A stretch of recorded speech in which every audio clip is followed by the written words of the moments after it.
Hello दोस्तों, नमस्कार। मैं शैलेंद्र कुमार आप सभी का स्वागत करता हूं आपके अपने चैनल एग्री नॉलेज प्लस पर।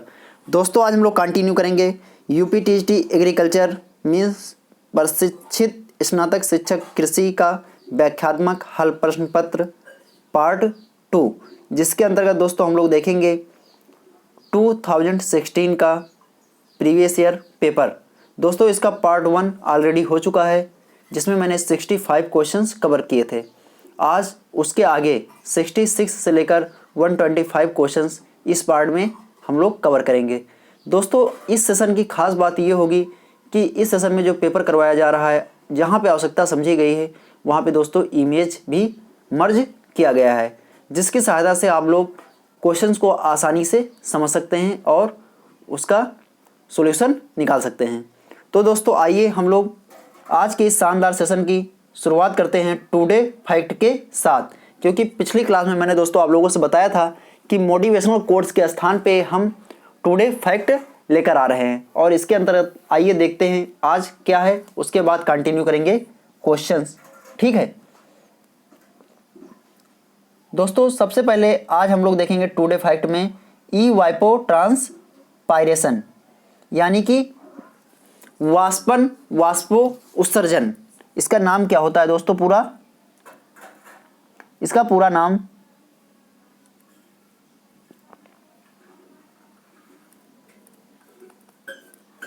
वाष्पन वाष्पो उत्सर्जन।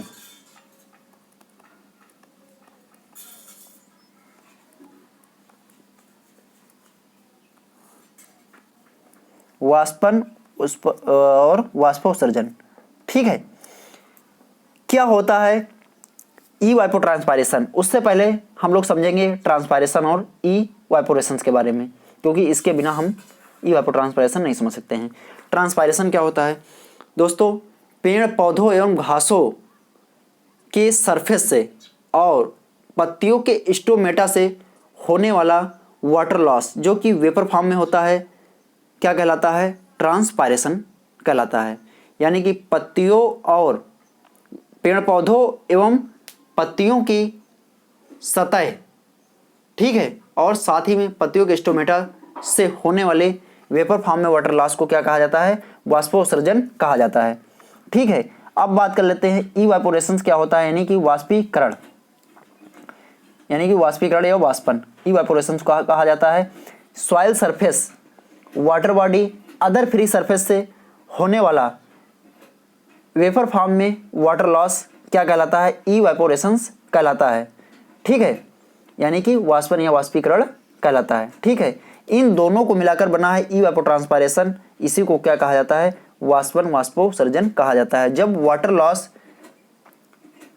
जो ट्रीज या ग्रासेस के सरफेस के अलावा सॉइल सरफेस या अदर फ्री सरफेस और वाटर बॉडी से, यानी कि दोनों को मिलाकर जब वाटर लॉस होता है वेपर फॉर्म में, तो इसी को इवापो ट्रांसपायरेशन कहा जाता है। आइए दोस्तों, इसी के साथ हम लोग आगे बढ़ते हैं और देखते हैं आज का फर्स्ट क्वेश्चंस।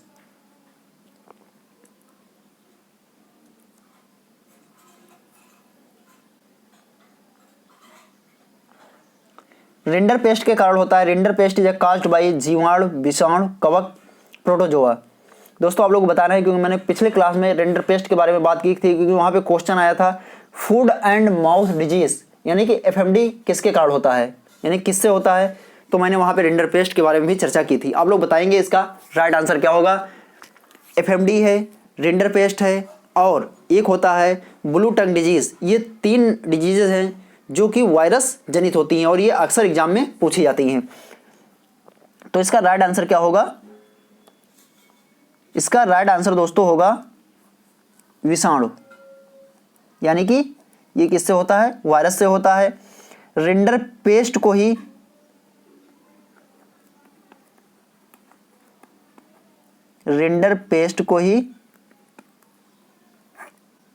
पशु प्लेग के नाम से जाना जाता है। किस नाम से दोस्तों? पशु प्लेग। ये भी एग्जाम में क्वेश्चन पूछा गया है कि पशु प्लेग क्या होता है, तो आप लोग बताएंगे रिंडर पेस्ट को ही पशु प्लेग के नाम से जाना जाता है। ठीक है, रिंडर पेस्ट को क्या कहते हैं हिंदी में? पोकनी।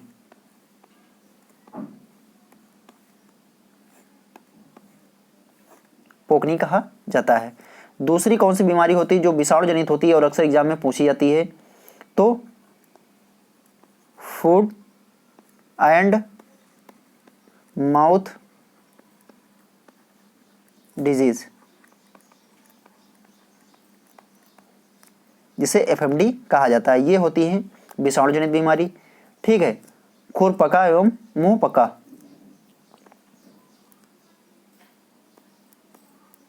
इसी को हिंदी में कहा जाता है मुंह पका एवं खुर पका। ठीक है, ये हो गई पहली। ये हो गई दूसरी बीमारी जो कि वायरस जनित है। एक होती है ब्लू टंग डिजीज, नील जिह्वा रोग इसे कहा जाता है। ब्लू टंग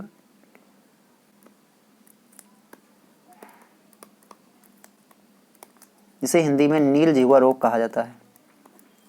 नील जिह्वा रोग। ठीक है। रिंडर पेस्ट जो बीमारी होती है मुख्य रूप से किसमें होती है? भेड़ों में देखने को मिलती है। इसके अलावा हो भी सकती है दोस्तों, बकरी में भी हो सकती है, गाय में भी हो सकती है, लेकिन मुख्यतः किसमें होती है? ये भेड़ों में देखने को मिलती है। और इसके अतिरिक्त ये गाय, भैंस, भेड़, सुअर में भी देखने को मिलती है। इसी तरह नील जिह्वा रोग भी है, ये मुख्य रूप से भेड़ों में होता है। इसके अतिरिक्त अन्य जानवरों में भी देखने को मिलता है। वायरस जनित बीमारी फूड एंड माउथ डिजीज ये गाय भैंसों में ज़्यादातर देखने को मिलती है। ठीक है। अब हम बात कर लेते हैं कुछ जीवाणु जनित बीमारियों के बारे में जो अक्सर एग्जाम में आपके पूछी जाती हैं। जीवाणु जनित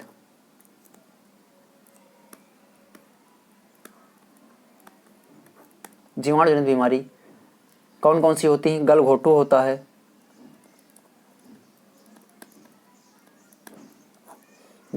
होता है, इसे हेमोरैगिक सेप्टिकेमिया के नाम से जाना जाता है। ठीक है। एक होता है गिल्टी रोग, इसे एंथ्रेक्स के नाम से जाना जाता है। एंथ्रेक्स के नाम से गिल्टी रोग को जाना जाता है। ये गाय, भैंस, भेड़, बकरी, घोड़ा इत्यादि जानवरों में देखने को मिलता है। एक होता है लंगड़ा बुखार, जिसे ब्लैक क्वार्टर के नाम से जाना जाता है, और ये दोस्तों मुख्यतः गाय और भैंस में होता है। ठीक है। अब हम बात कर लेते हैं, एक बीमारी होती है थनैला बीमारी, जिसमें क्या होता है दोस्तों? इसे इंग्लिश में मास्टिटिस के नाम से जाना जाता है, और ये सभी पालतू पशुओं के थनों को प्रभावित करता है। ठीक है। ये सभी पालतू पशुओं के थनों को प्रभावित करता है। इसमें क्या होता है?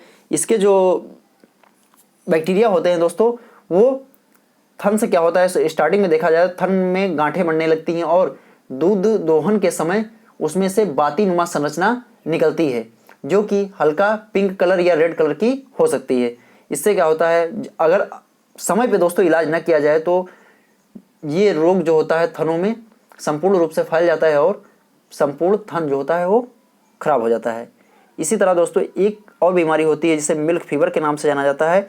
ये किसकी कमी से होती है? ये कैल्शियम की कमी से होती है और मुख्य रूप से गाय में होती है, लेकिन ये भैंसों में भी, जो भैंस होती हैं, बफेलो होती हैं, उसमें भी देखने को मिलता है। दोस्तों ये होता है कैल्शियम की कमी से, क्योंकि जब गर्भकाल इनका चल रहा होता है उस समय पशुओं में कैल्शियम की कमी हो जाती है, और जब वो बच्चा देती हैं उसके बाद जब दुग्ध दोहन यानी जो कोलेस्ट्रम यानी खीस निकाली जाती है, उसके बाद क्या होता है, कैल्शियम की और कमी हो जाती है और पशुओं को इस बीमारी से गुजरना पड़ता है। तो इससे बचाव के लिए अलग से दोस्तों जो पशु चिकित्सक होते हैं वो सिफारिश करते हैं कि पशुओं को कैल्शियम दिया जाए।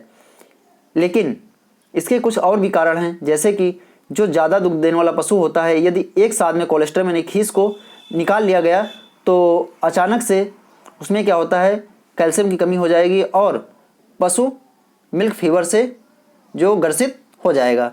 और अन्य फीवर की दोस्तों बात की जाए तो ज़्यादातर क्या होता है, अन्य फीवर में शरीर का टेम्परेचर जो होता है बढ़ जाता है, लेकिन मिल्क फीवर में क्या होता है, शरीर का टेम्परेचर दोस्तों घट जाता है। ये भी आपके एग्जाम में पूछा गया है। आइए आगे बढ़ते हैं और नेक्स्ट क्वेश्चन हम लोग देखते हैं।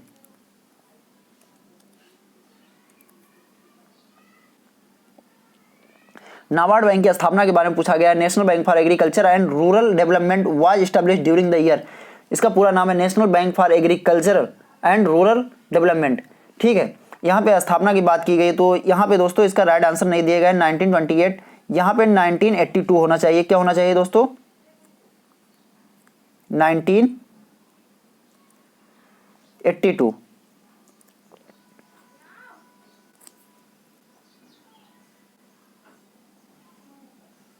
यहाँ पे 1982 होना चाहिए। इसकी स्थापना जो होती है दोस्तों, इसका पूरा नाम मैंने बता ही दिया है, national bank for agriculture and rural development, ठीक है, ये इसका पूरा नाम है। और इसकी स्थापना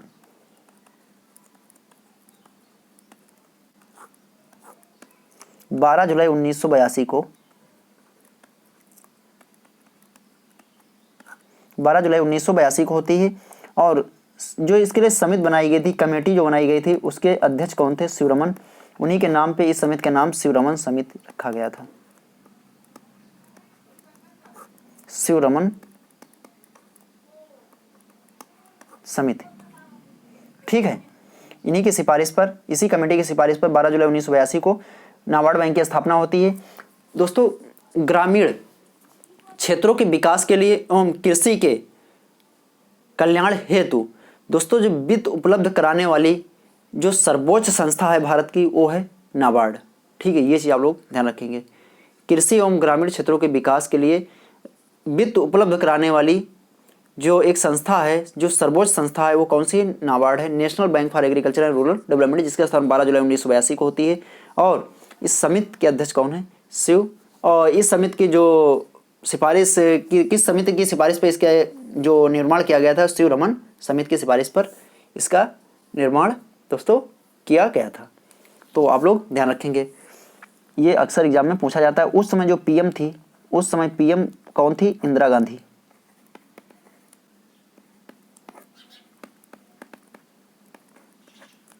इंदिरा गांधी जो थी उस समय क्या थी? प्रधानमंत्री थी। आइए आगे बढ़ते हैं और नेक्स्ट क्वेश्चन हम लोग देखते हैं। और इसका मुख्यालय भी आप लोग नोट डाउन कर लीजिए। इसके मुख्यालय कहाँ है? मुंबई में। ये भी आपके एग्जाम में पूछा गया है। क्वेश्चन आप लोग ध्यान से देखना, क्योंकि कुछ क्वेश्चन ऐसे हैं जो एक दूसरे से मिलते जुलते हैं और आगे रिपीट भी होंगे, तो उनका जवाब आप लोगों को देना है। इसलिए क्वेश्चन आप लोग थोड़ा सावधानीपूर्वक देखिए। निम्नलिखित में से किस संगठन का मुख्यालय जिनेवा स्विट्जरलैंड में स्थित है? The headquarter of which of the following organisation is situated at Geneva Switzerland? WMO, IPRI, ICARDA और वार्डा। आप लोग बताएंगे इसका राइट आंसर क्या होगा? जी हाँ दोस्तों, बिल्कुल सही। इसका राइट आंसर होगा WMO। इसी बात पे इसका पूरा नाम आप लोग बता दीजिए। इसका पूरा नाम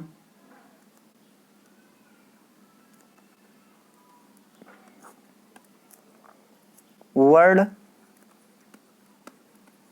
मेट्रोलॉजिकल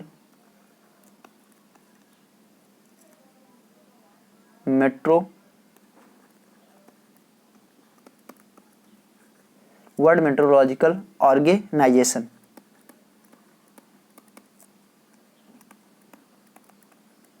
ये कहाँ पे है? जिनेवा स्विट्जरलैंड में। जिनेवा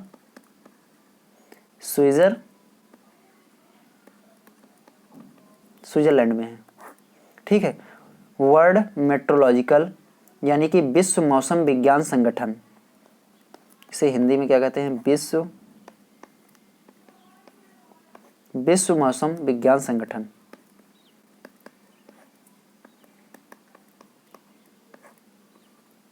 इसका मुख्यालय कहाँ पे है? जिनेवा स्विट्जरलैंड में है। यहाँ पे एक इकार्डा आया है दोस्तों। इकार्डा क्या होता है?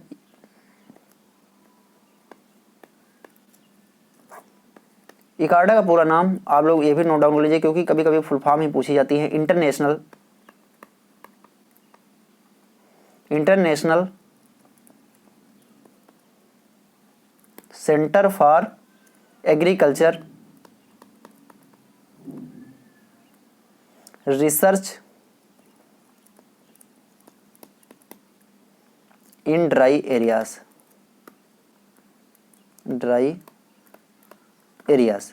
इसका मुख्यालय कहाँ पे है? हेडक्वार्टर जो है इसका दोस्तों, ये बेरूत लेबनान में है। बेरूत लेबनान, ठीक है। तो इकार्डा का पूरा नाम है international centre for agriculture research in dry areas. इसका मुख्यालय जो है बेरूत लेबनान में है। वार्डा की बात करें दोस्तों, तो वार्डा, आइए हम आप लोगों को इमेज के माध्यम से समझाते हैं ये वार्डा पड़ता कहाँ पे है, इसका मुख्यालय। इसके लिए एक इमेज लगा हुआ है, आइए उसके माध्यम से आप लोगों को समझा दे रहे हैं कि ये कहाँ पे है। वार्डा दोस्तों ये एक जो संस्था है ये West Africa rice development association, ये जो पश्चिमी अफ्रीका है दोस्तों वहाँ पे एक संस्था है जिसका नाम है West Africa rice development association.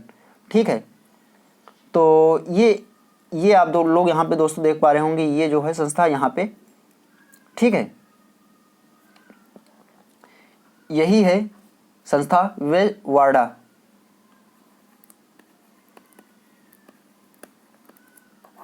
Note down करना चाहे नोट डाउन कर सकते हैं, West Africa rice development association.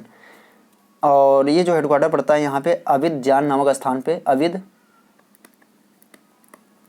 और अबिदजान जो है यहाँ पे एक ज़िला है, डिस्ट्रिक्ट है दोस्तों कोटे डी लॉयरे। कोटे डी लॉयरे में जो है क्या है, और कंट्री की बात की जाए ये किस कंट्री में पड़ता है दोस्तों अफ्रीका की, तो ये लॉयरे कोस्ट,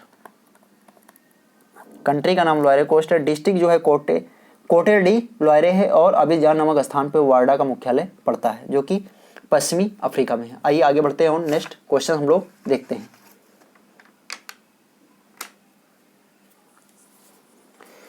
ठीक है दोस्तों,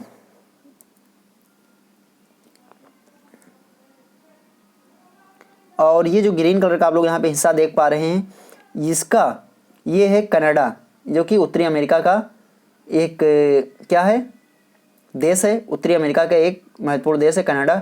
कनाडा और जो ये देश तो क्वाटे आप लोग अभी देख पा रहे थे लॉयरे कोस्ट दोस्तों, इसके जो संबंध है बहुत अच्छे हैं। कनाडा और अफ्रीका के कोटे लॉयरे कोस्ट दोनों देशों के जो संबंध है, रिलेशंस हैं दोस्तों, वो बहुत अच्छे हैं। ठीक है, आइए आगे बढ़ते हैं और नेक्स्ट क्वेश्चन हम लोग देखते हैं।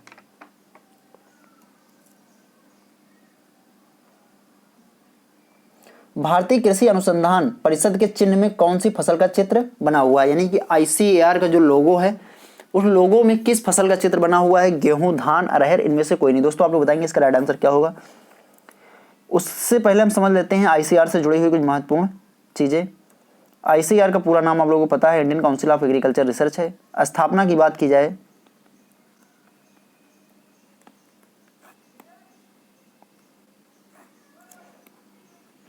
16 जुलाई 1929 को होती है, और इसका पुराना नाम जो था, पुराना नाम किस नाम से इस संस्था की स्थापना हुई थी, इंपीरियल काउंसिल ऑफ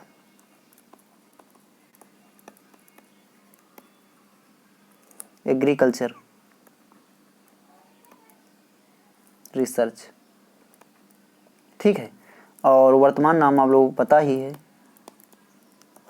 वर्तमान नाम इसका क्या है,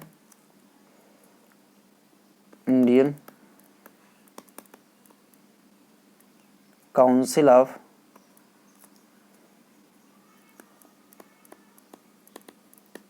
एग्रीकल्चर रिसर्च,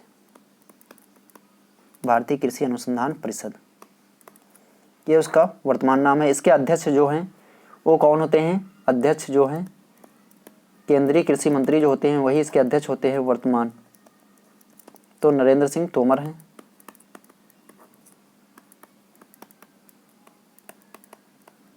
ठीक है, और वहीं पे बात कर ली जाए इसके जो वर्तमान महानिदेशक हैं, वर्तमान महानिदेशक वो हैं त्रिलोचन महापात्रा,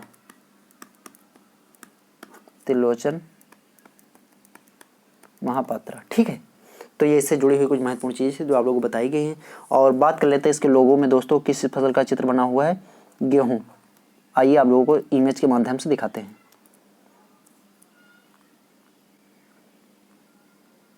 ये है दोस्तों ICAR का लोगो, और इसमें एक गेहूं की बाली बनी हुई है। आगे बढ़ते हैं और नेक्स्ट देखते हैं हम लोग।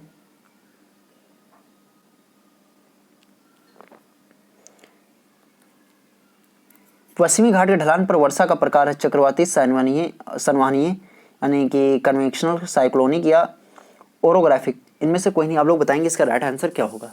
दोस्तों जो पश्चिमी घाट है, पश्चिमी घाट पे जो वर्षा होती है वो पूछा गया है किस प्रकार की ये वर्षा होती है। तो इसके बारे में थोड़ा आप लोगों को हम बता रहे हैं, पहले सुन लीजिए दोस्तों। अरब सागर से आने वाली जो हवाएं होती हैं पश्चिमी घाट पे दोस्तों, ये करीब में 900 से 1200 मीटर की ऊंचाई तक चली जाती है और ये जल्द ही ठंडी हो जाती हैं, ठीक है। जिसके परिणाम स्वरूप होता क्या है, पश्चिमी घाट के अनुवाद दिशा में, यानी कि उसी के ढलान की दिशा में कितनी वर्षा होती है दोस्तों, ये 250 से लेकर 400 सेंटीमीटर तक भारी वर्षा होती है। भारी वर्षा, इसी को पर्वतीय यानी कि ओरोग्राफिक रेन के नाम से जाना जाता है, ठीक है। तो इसका राइट आंसर क्या होगा, पर्वतीय। और पश्चिमी घाट पे जो बारिश होती है, ये इसकी जो पहाड़ियाँ हैं दोस्तों, वे जो हवाएं चलती हैं उनको ये रोकती हैं, ठीक है। पहाड़ियाँ जो होती है पश्चिमी घाट की हवाओं को रोकती हैं और पश्चिमी घाट के ढलानों पर ये वायु ठंडी होकर भारी वर्षा करती है, जो कि अरब सागर से उठने वाली जो जल से भरी हुई हवाएं होती हैं दोस्तों, वे इसी पहाड़ी से टकराकर ठंडी हो जाती हैं और उसके बाद पश्चिमी घाट के ढलानों पर वर्षा करती हैं। पश्चिमी घाट की दोस्तों सबसे ऊंची चोटी अन्नाईमुड़ी है, जो कि अक्सर एग्जाम में पूछी जाती है। पूर्वी घाट की सबसे ऊंची चोटी कौन सी है, सिंधगढ़ा चोटी है। कौन सी है, जिंदगढ़ा चोटी जो है ये पूर्वी घाट की सबसे ऊंची चोटी है। नीलगिरी पहाड़ी क्या है दोस्तों, पश्चिमी घाट और पूर्वी घाट जहाँ पे दोस्तों मिलते हैं, ये मान लीजिए ये पश्चिमी घाट और पूर्वी घाट जहाँ पे मिलते हैं दोस्तों, यही है नीलगिरी पहाड़ी, ठीक है। आगे बढ़ते हैं और नेक्स्ट क्वेश्चन हम लोग देखते हैं। पश्चिमी घाट और पूर्वी घाट के मिलन से ही नीलगिरी पहाड़ी का निर्माण होता है।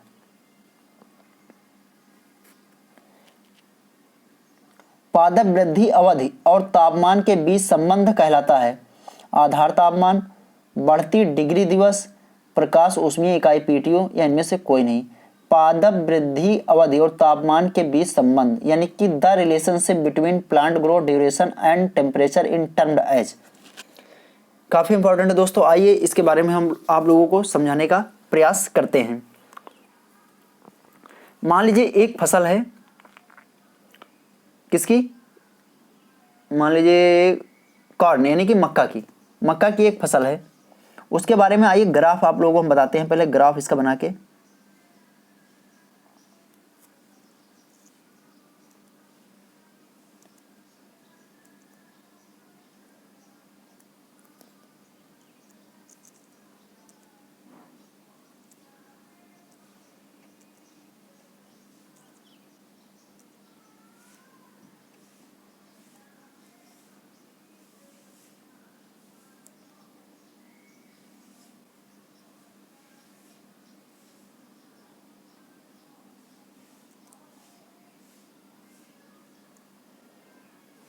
देखो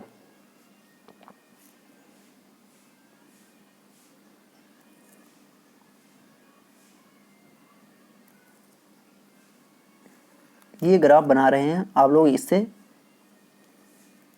आसानी से समझ पाएंगे।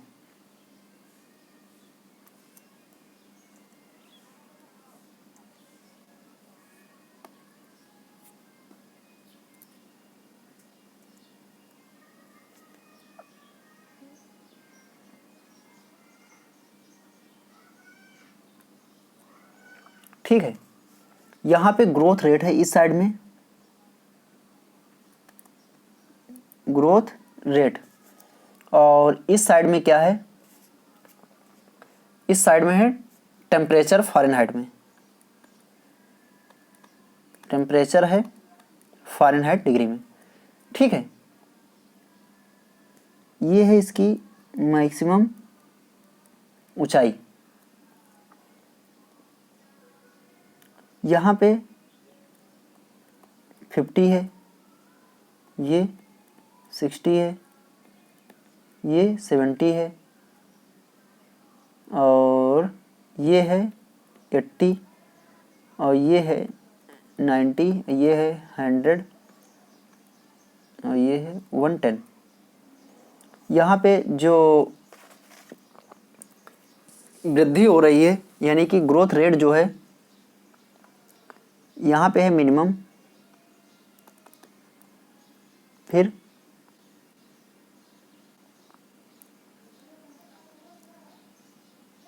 मॉडरेट, उसके बाद रैपिड है, उसके बाद मैक्सिमम है। ठीक है, मिनिमम, मॉडरेट, रैपिड और मैक्सिमम। तो ये हो गई इसकी मैक्सिमम। तो इसका जो फार्मूला दोस्तों होता है GDD, अभी बताएंगे GDD होता क्या है। ये होता है temperature maximum plus temperature minimum बटे में 2 होता है, और इधर होता है माइनस टेम्परेचर बेस। ठीक है, तो मान लीजिए एक क्वेश्चन है, आप लोग इस तरह समझिए, एक क्वेश्चन है जिसमें दिया गया है इफ टुडे, आप लोग नोट डाउन कर लीजिए, if today high temperature was 85 degree. High temperature कितना है दोस्तों, आप लोग नोट डाउन करते रहिए। इफ टुडे हाई टेम्परेचर कितना है 85 डिग्री। ठीक है, एंड जो लो टेम्परेचर है वो कितना है टुडे 74 डिग्री। ठीक है, और टेम्परेचर बेस बताइए, जो टेम्परेचर बेस है वो कितना है,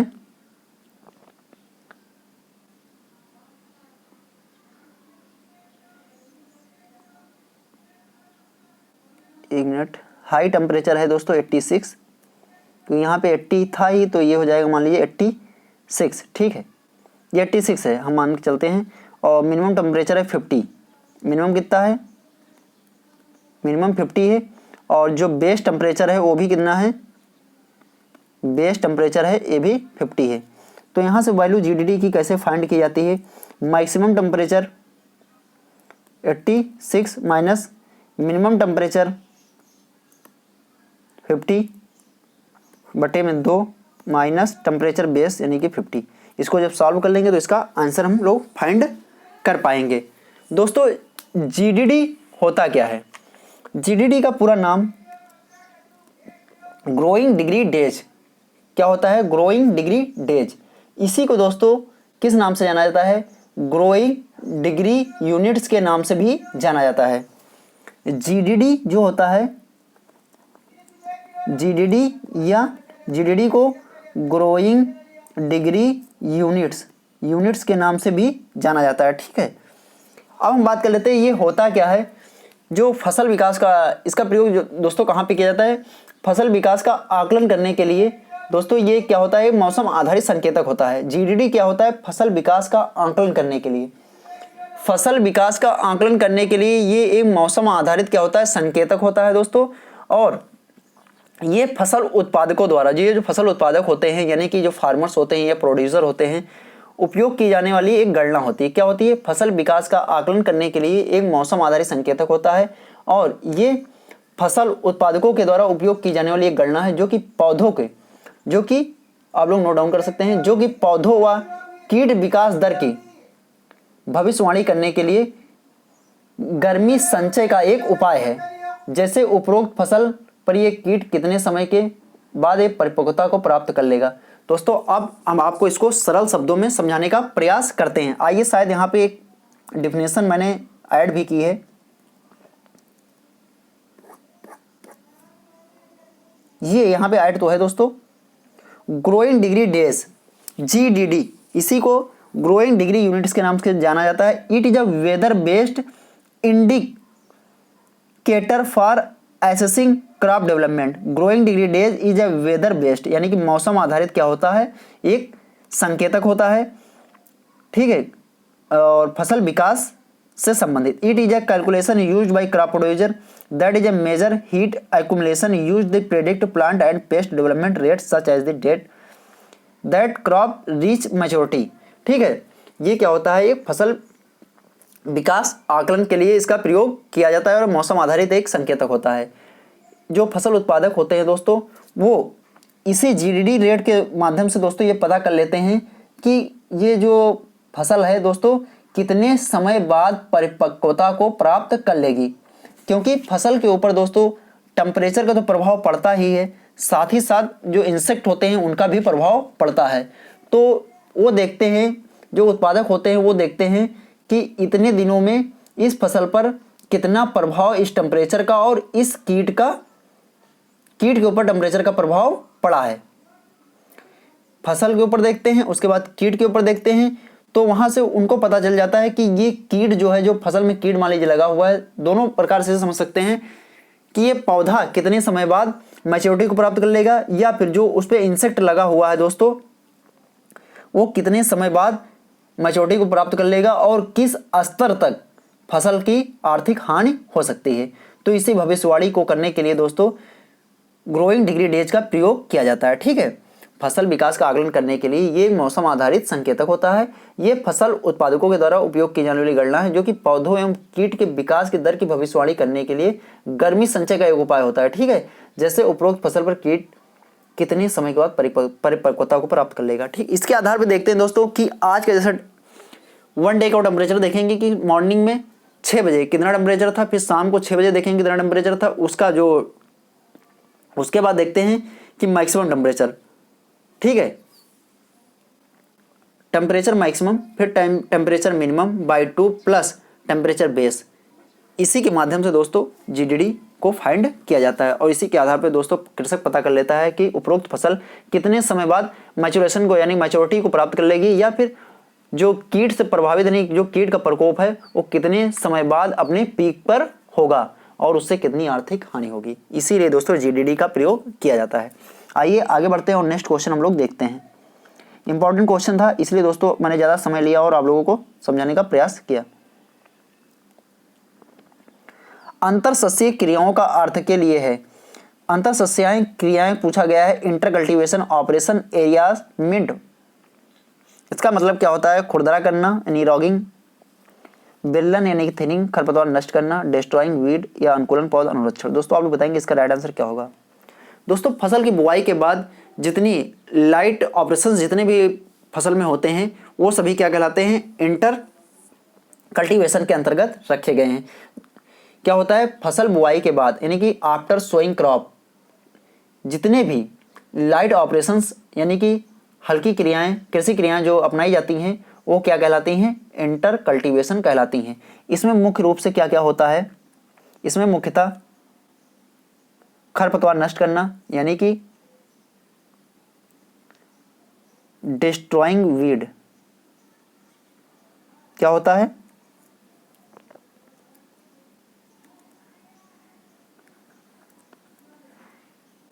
डिस्ट्रॉइंग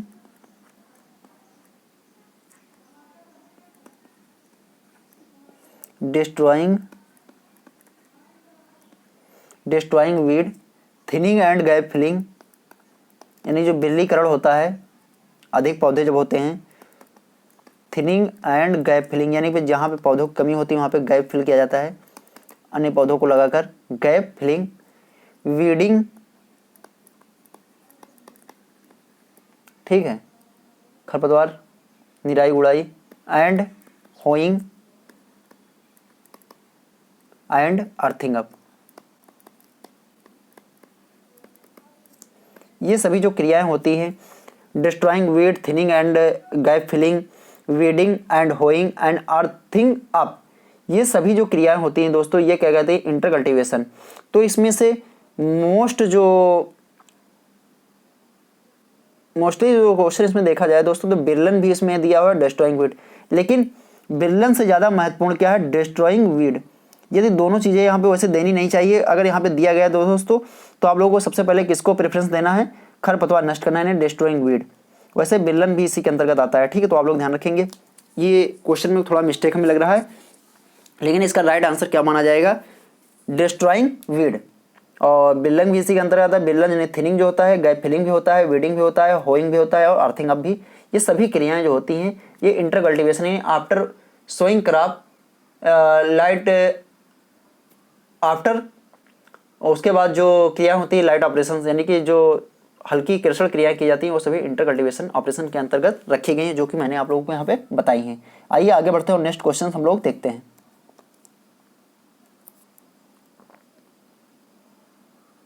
मृदा पर पपड़ी जमना में से एक समस्या है वर्टिसोल्स, अल्फीसोल्स, एर्डिसोल्स या इंसेप्टिसोल्स। दोस्तों आप लोग बताएंगे इसका राइट आंसर क्या होगा। वर्टिसोल्स क्या होती हैं?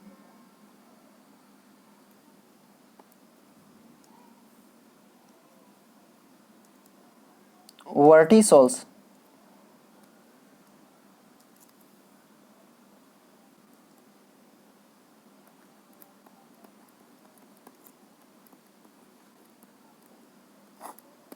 वर्टिसोल्स क्या होता है? गहरी काली मृदाएं।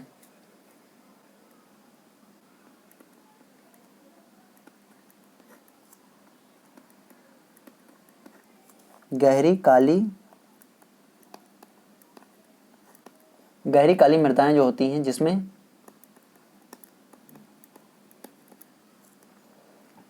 मोंटेमोरिलोनाइट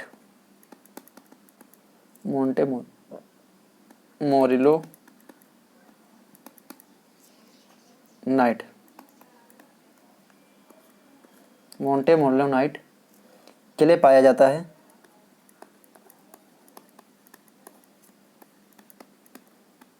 ये वर्टिसोल्स कहलाती है। ठीक है, उसके बाद अल्फीसोल्स क्या होती हैं? अल्फीसोल्स यह मृदा का वर्गीकरण है और इसके आधार पर 12 प्रकार से ये मृदा वर्गीकृत की गई है।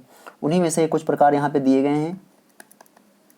अल्फीसोल्स में क्या होता है दोस्तों? अम्लीय व जंगल की मृदाएं जो होती हैं, अम्लीय व जंगल की मृदाएं। इसी में दोस्तों लाल मृदा होती है, लाल मृदा। और इसमें क्या होता है? कियोलिनाइट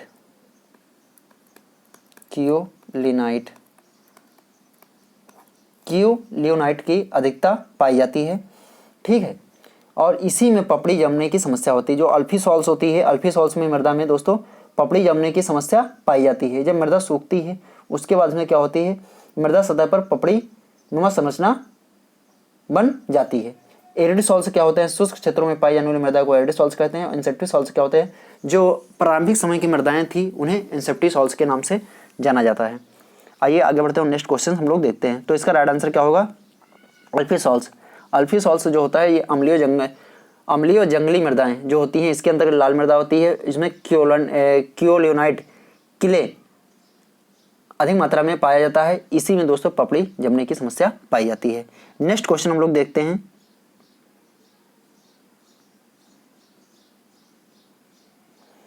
दालों को फसलीय प्रणाली में प्राथमिकता दी जाती है क्योंकि वे प्रोटीन से बहुतायत हैं, लव अवधिक फसलें हैं, सूखा प्रतिरोधी फसलें हैं और उर्वरता पुनर्भंडारक फसलें हैं, यानी कि rich in protein, short duration crops, drought resistant crop या फर्टिलिटी रेस्टोरर क्रॉप। दोस्तों आप लोग बताएंगे। वैसे आप लोग जानते होंगे कि दलहनें जो होती हैं ये नाइट्रोजन फिक्सेशन में, क्योंकि इसमें जो गांठें पाई जाती हैं राइजोबियम की, वो वातावरणीय नाइट्रोजन को मृदा में फिक्स करने का कार्य करती हैं, यानी कि मृदा उर्वरता को बढ़ाने का कार्य करती हैं। इसीलिए दालों को फसलीय प्रणाली यानी कि फसल चक्र में प्राथमिकता दी जाती है। तो इसका राइट आंसर होगा उर्वरता पुनर्भंडारक फसलें। क्या होगा? उर्वरता पुनर्भंडारक यानी कि फर्टिलिटी रीस्टोरर क्रॉप। ठीक है, आगे बढ़ते हैं, नेक्स्ट क्वेश्चन हम लोग देखते हैं।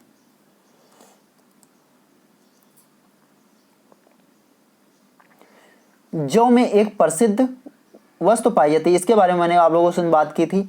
जब बताया था मैंने कि टेबल शुगर, सुक्रोज, फल शुगर, फ्रुक्टोज, और मैंने वहीं पे बताया था कि एक शुगर होती है माल्टोस, और माल्टोस शुगर मुख्यतः किससे प्राप्त की जाती है? जौ से प्राप्त की जाती है। ब्रेन शुगर, ग्लैक्टोस, सबके बारे में मैंने चर्चा की थी। ठीक है, और ब्लड शुगर जो होती है वो कौन सी होती है, ग्लूकोज होती है। और यहाँ वहीं पे मैंने एक चर्चा की थी दोस्तों माल्टोज की, माल्टोज शुगर की।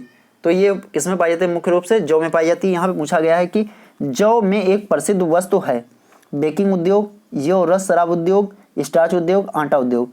Baking industry, malting and braving industry या फ्लोर इंडस्ट्री, स्टार्च इंडस्ट्री। दोस्तों यहाँ पे आप लोग देख पा रहे हैं माल्टिंग एंड ब्रेविंग इंडस्ट्री यानी कि शराब उद्योग में इसका प्रयोग मुख्यतः किया जाता है। माल्टिंग इसलिए कहा जाता है दोस्तों क्योंकि इसमें माल्टोज क्या पाई जाती है, शर्करा पाई जाती है, ठीक है। और इसका प्रयोग शराब बनाने के लिए किया जाता है शराब उद्योग में। आगे बढ़ते हैं और नेक्स्ट क्वेश्चन हम लोग देखते हैं। निम्नलिखित में से कौन सी दलहन फसल को शाकाहारी मांस कहा जाता है। दोस्तों जैसा कि आप लोग जानते हैं कि दालें जो होती हैं वो अमीनो अम्लों का बहुलक होती हैं, यानी कि प्रोटीन की अधिकता किसमें पाई जाती है, दालों में पाई जाती है। और इसमें पूछा गया है कि इसमें कौन सी जो है दाल है, दलहन की फसल है जिसे शाकाहारी मांस कहा जाता है, क्योंकि आप लोगों ने देखा होगा सर्वाधिक जो प्रोटीन पाया जाता है वो दालों में ही पाया जाता है। दूसरे नंबर पर क्या आता है, मांस आता है। लेकिन मांस जो होता है दोस्तों वो शाकाहारी व्यक्ति तो यूज करते नहीं, इसलिए वो इसके विकल्प के रूप में किसका प्रयोग करते हैं, दालों का, और दालों से वो प्रोटीन की पूर्ति करते हैं। तो इसमें जो प्रोटीन होती है लोबिया में जो प्रोटीन होती है ये करीब में 24% तक, 24 ग्राम। पहले लोबिया की बात कर लेते हैं। लोबिया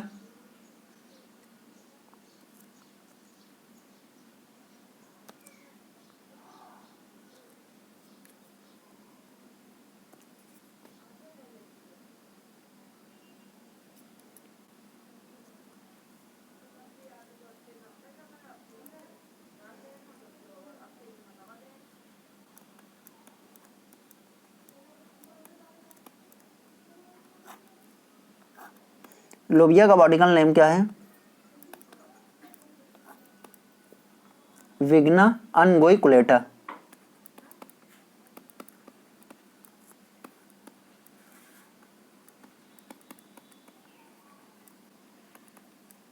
विग्ना अनगोइकुलेटा। और फैमिली की बात की जाए तो फेबेसी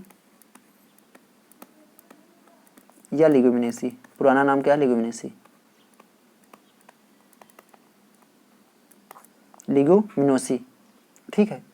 और इसमें प्रोटीन जो होता है दोस्तों कितना पाया जाता है, 100 ग्राम लोबिया के बीज में कितना पाया जाता है, 24 ग्राम। कितना पाया जाता है, 100 ग्राम में 24 ग्राम जो होता है वो प्रोटीन पाई जाती है। इसी को दोस्तों शाकाहारी मांस के रूप में जाना जाता है, वेजिटेबल मीट। आइए आगे बढ़ते हैं, नेक्स्ट क्वेश्चन हम लोग देखते हैं। लोबिया के प्रयोग दोस्तों चारा के रूप में करते हैं पशुओं के, और दलहन के रूप में इसका भी प्रयोग किया जाता है, और सब्जी बनाने में तो इसकी हरी फलियों का प्रयोग होता ही है। ये है दोस्तों लोबिया, और ये हैं इसके बीज, ठीक है। ये हैं इसके बीज। इसको जो विग्ना अनगोइकुलेटा जो होता है दोस्तों, इसी को यानी कि लोबिया को ब्लैक आइड पी के नाम से भी जाना जाता है। किस नाम से,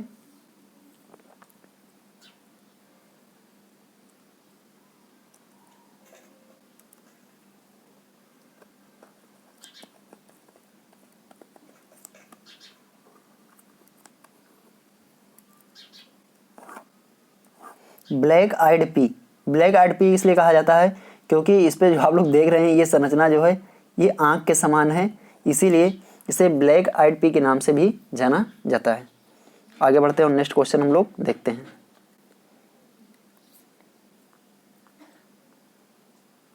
निम्नलिखित में से कौन सा सामान्यतः सफेद सरसों या रेप सीड को दर्शाता है, राई, राया, लोहा या सरसों तोरिया। आप लोग बताएंगे। भारतीय सरसों कौन सी है इसमें दोस्तों, सबसे पहले बता दीजिए। भारतीय सरसों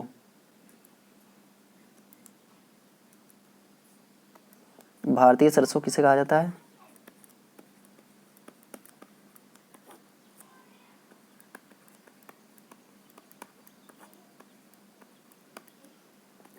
और ये कलर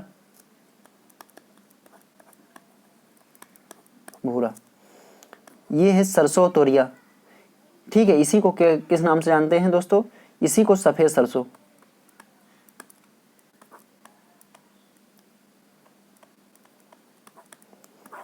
जो सरसों या तोरिया होती है दोस्तों, इसी को सफेद सरसों के नाम से जाना जाता है। आइए आगे बढ़ते हैं और नेक्स्ट क्वेश्चन हम लोग देखते हैं।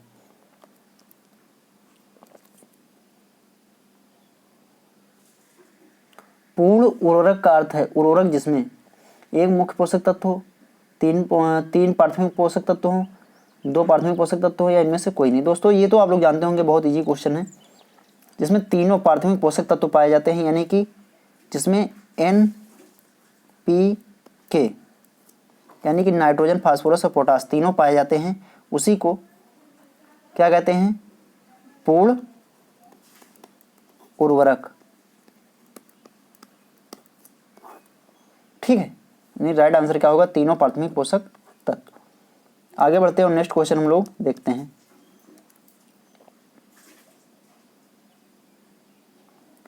KCl is otherwise called potash sulphate, potash muriate, Gromor या सुफला। आप लोग बताएंगे। जो KCl यहाँ पे लिखा हुआ है यानी कि potassium chloride,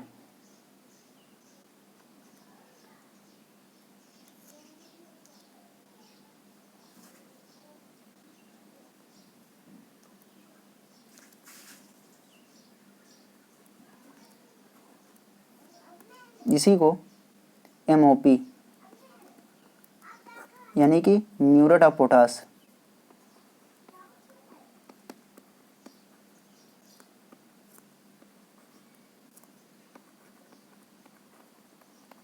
muriate of potash कहा जाता है। पोटास की मात्रा इसमें कितनी होती है MOP में?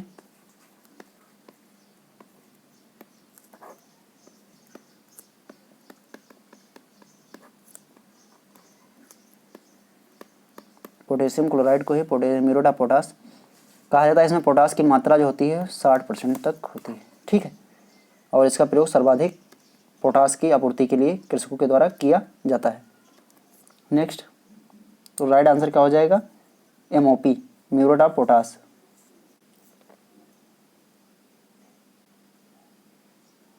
नाइट्राइट को नाइट्रेट रूप में परिवर्तित करने में शामिल सूक्ष्म जीव हैं नाइट्रोबैक्टर, नाइट्रोसोमनास, स्यूडोमोनास, नाइट्रोसोकोकस। आप लोग बताएंगे इसका राइट आंसर क्या होगा? दोस्तों, नाइट्रीकरण एक जैव रासायनिक क्रिया होती है और ये निरंतर चलती रहती है। नाइट्रीकरण जो होती है ये एक जैव रासायनिक क्या होती है? जैव रासायनिक अभिक्रिया होती है और ये लगातार वातावरण में चलती रहती है। इसमें क्या होता है दोस्तों? अमोनिया, क्योंकि पौधे जो होते हैं ज़्यादातर जो नाइट्रोजन यानी नत्रजन का जो प्रयोग करते हैं वो किस रूप में करते हैं? अमोनिया के रूप में या नाइट्रेट के रूप में। सर्वाधिक पौधे नाइट्रेट के रूप में नाइट्रोजन ग्रहण करते हैं। तो जो नाइट्रीकरण की प्रक्रिया होती है इसमें अमोनिया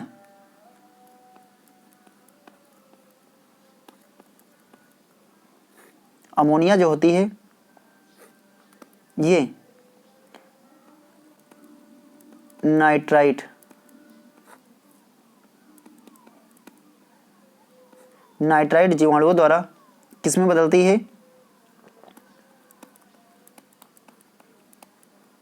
नाइट्राइड में। और नाइट्राइड जो होती है दोस्तों, ये नाइट्रेट जीवाणुओं द्वारा किसमें बदल दी जाती है? नाइट्रेट में। अमोनिया जो होती है ये जो नाइट्रिफिकेशन की क्रिया होती है इसमें अमोनिया जो होती है नाइट्राइट जीवाणुओं द्वारा नाइट्राइट में बदल जाती है और उसके बाद नाइट्रेट जो जीवाणु होती हैं इसे नाइट्रेट में चेंज कर देते हैं। तो इस प्रोसेस में जो नाइट्राइट जीवाणु होते हैं ये कौन से होते हैं? नाइट्राइट जीवाणु कौन से होते हैं? नाइट्रोसोमोनास,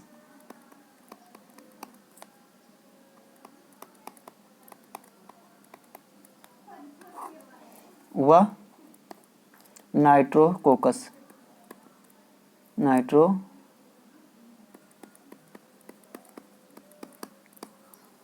ये होते हैं नाइट्राइट जीवाणु जो अमोनिया को नाइट्राइट में चेंज करते हैं। उसके बाद जो नाइट्राइट बनता है, नाइट्राइट को नाइट्रेट के रूप में कौन चेंज करता है? नाइट्रेट जीवाणु। ये नाइट्रेट जीवाणु कौन से होते हैं? नाइट्रेट जीवाणु होता है नाइट्रोबैक्टर।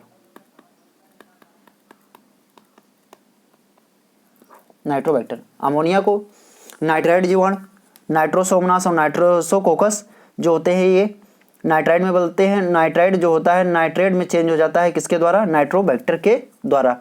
और ये एक जैव रासायनिक प्रक्रिया यानी नाइट्रीकरण प्रक्रिया जो है ये वातावरण में हमेशा चलती रहती है। तो इसका राइट आंसर क्या होगा? नाइट्राइट को नाइट्रेट में परिवर्तित करने वाले जीवाणु कौन से हैं? नाइट्रोबैक्टर। नेक्स्ट,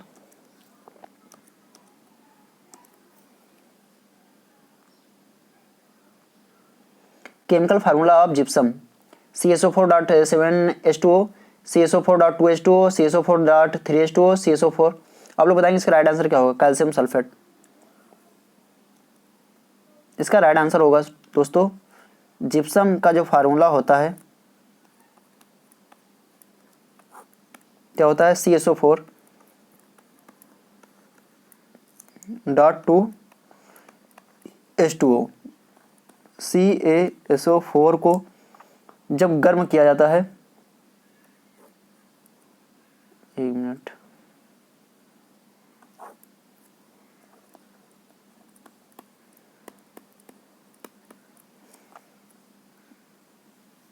इसे जब 120 डिग्री सेंटीग्रेड पर गर्म किया जाता है तो क्या बनता है? CaSO4.12H2O। ये होता है POP। क्या होता है? POP यानी कि प्लास्टर ऑफ पेरिस। ठीक है, तो फार्मूला जिप्सम का फार्मूला क्या होता है? CSO4.2H2O। और CSO4 को जब 120 डिग्री सेंटीग्रेड पर गर्म किया जाता है तो किसका निर्माण होता है? POP यानी कि प्लास्टर ऑफ पेरिस, जिसका फार्मूला होता है CSO4.12H2O। ये दोनों एग्जाम में आपके पूछे गए हैं। आइए आगे बढ़ते हैं और नेक्स्ट क्वेश्चन हम लोग देखते हैं। Darcy law is related to, इसके बारे में दोस्तों हम किसी दिन अलग से बता देंगे क्योंकि क्लास काफ़ी लंबी हो जाएगी। तो ये जो डार्सी लॉ होता है दोस्तों, आप लोग बताना है क्या है, किससे संबंधित है? Flow of liquid through pores medium, in filterability, permeability या वाटर पोटेंशियल। दोस्तों आप लोग बताएंगे इसका राइट आंसर क्या होगा?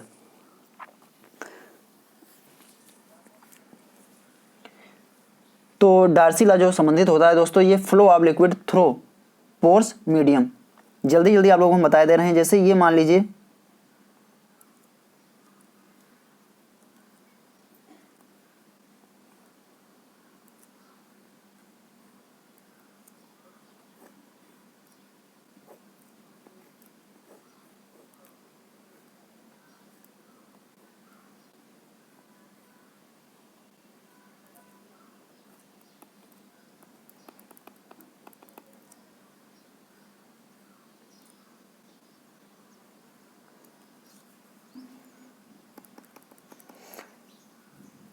ये इसकी हाइट है, हाइट हेड H1, ये होती है हाइट हेड H2, और ये इसमें वाटर है, ये वाटर है। ये होती है संतृप्त मृदा, इससे क्या होता है? जल का प्रवाह होता है पोर्स के माध्यम से, और ये जल घट के कितना हो जाता है? इतना हो जाता है। ये जो वाटर लॉस होता है दोस्तों, ये वाटर लॉस जो हो रहा है, इसी का अध्ययन डार्सी लॉ यानी flow of liquid through pores medium, इसी का अध्ययन डार्सी लॉ में किया जाता है। इसके बारे में दोस्तों किसी दिन हम एक छोटी सी वीडियो बना देंगे और उसमें आप लोगों को हम डार्सी लॉ के बारे में समझा देंगे। और इसका फार्मूला जो होता है हाइड्रोलिक इंग्रेडिएंट जिसे आई से डिनोट किया जाता है, आई से। आई से ये होता है H1 माइनस H2 L, ठीक है। तो हाइट ये होता है हाइट लॉस बटे L, ये होता है H1 और H2, ये H1 माइनस H2 करते हैं तो ये हाइट लॉस निकल आता है H1 माइनस H2, और बटे में L यानी कि ये जो लेंथ होती है इसी को L कहा जाता है, बटे में ये करेंगे। उसके बाद हाइड्रोलिक इनग्रेडिएंट जो हाइड्रोलिक ग्रेडियंट जो है I, जिसे I से डिनोट करते हैं, वो इसी के द्वारा निकाल लिया जाता है। इसी को कहते हैं flow of liquid through pores medium. जो इसमें से छोटे छोटे छिद्र मृदा में पाए जाते हैं, इनके माध्यम से जब वाटर का यानी कि जो मान लीजिए सीपेज, जैसे सीपेज होता है दोस्तों, सीपेज जब निकलता है तो उसमें क्या होता है, कुछ जो भाग होता है जल का वो मृदा के द्वारा सोख लिया जाता है, शेष जल जो होता है वो बाहर निकलता है। इसी का अध्ययन इस डार्सी लॉ में किया जाता है, flow of liquid through pores medium. तो इसका राइट आंसर क्या होगा, flow of liquid through pores medium. आइए आगे बढ़ते हैं और नेक्स्ट क्वेश्चन हम लोग देखते हैं।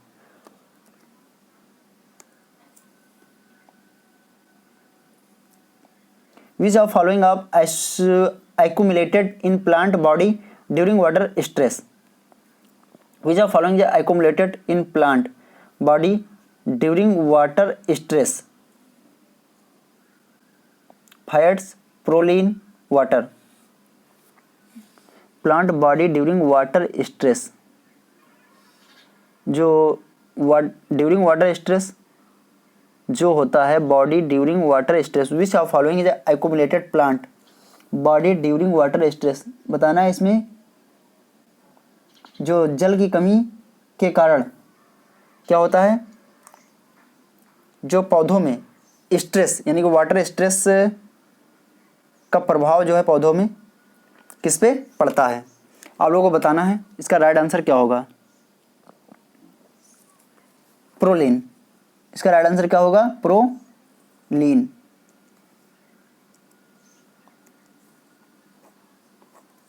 Next,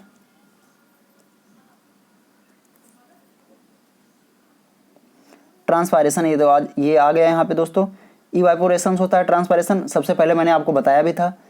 depletion of ground water, evaporation of from plant, water loss from plant surface.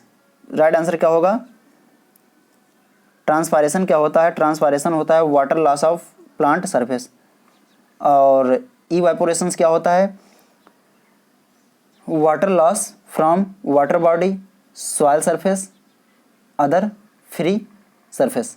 ठीक है, ये होता है इवापोरेशन। और ट्रांसपायरेशन वाष्पोत्सर्जन क्या होता है, जो पौधों के सरफेस से जो वाटर लॉस होता है उसी को ट्रांसपायरेशन यानी वाष्पोत्सर्जन कहा जाता है। तो राइट आंसर क्या होगा, डी। आइए आगे बढ़ते हैं, नेक्स्ट क्वेश्चन हम लोग देखते हैं। Upper limit of available water in soil, saturation capacity, field capacity, water relation capacity, none of this. Upper limit of available water in soil बताना है। इसका राइट आंसर क्या होगा, इसका दोस्तों राइट आंसर होगा फील्ड कैपेसिटी। क्या होगा,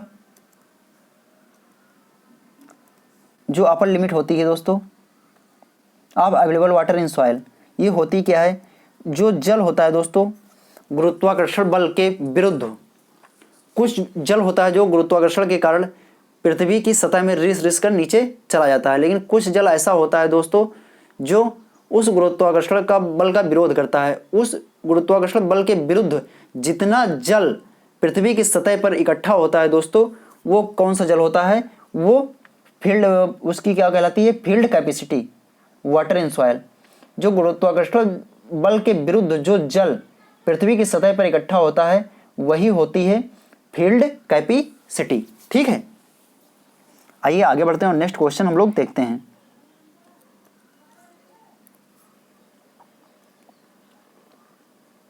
ये यहां पे आप लोग देख पा रहे हैं, it is A amount of water that a soil can hold against drainage by gravity. जो दोस्तों गुरुत्वाकर्षण बल के विरुद्ध, ठीक है, जो वाटर बचता है सॉइल में वो क्या कहलाता है, फील्ड कैपेसिटी। और ये होता कितना है, this usually अक्योर्स between 1/10 ATM।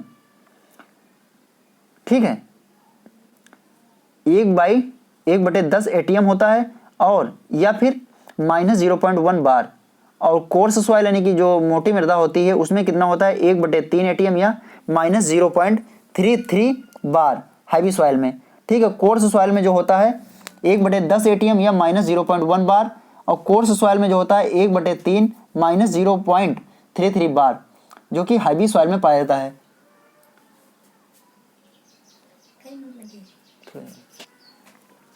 Field capacity is considered as upper limit of available water or termed as drained upper limit. ठीक है, फील्ड कैपेसिटी जो होती है क्या होती है, यानी कि फील्ड कैपेसिटी क्षेत्र क्षमता is considered as upper limit of available water in termed as drained upper limit. ठीक है, ये होता है फील्ड कैपेसिटी। ठीक है, समझ गए। गुरुत्वाकर्षण बल के विरुद्ध जो जल पृथ्वी की सतह पर जो पाया जाता है, यानी कि पृथ्वी के सतह में यानी मृदा के बीच जो जल मिलता है उसी को क्या कहते हैं, फील्ड कैपेसिटी कहा जाता है। आइए आगे बढ़ते हैं और नेक्स्ट क्वेश्चन हम लोग देखते हैं। और हैवी सॉइल और फाइन सॉइल में ये दोनों अलग अलग पाया जाता है, जो कि आप लोग यहाँ पे देख भी चुके हैं। एग्रो एस्ट्रोलॉजी का अध्ययन खरपतवारों का, घासों का, वृक्षों का, इनमें से कोई नहीं। दोस्तों ये तो आप लोग जानते होंगे, एग्रो एस्ट्रोलॉजी के अंदर हम विभिन्न प्रकार के घासों का अध्ययन करते हैं, यानी कि राइट आंसर क्या होगा, बी। नेक्स्ट,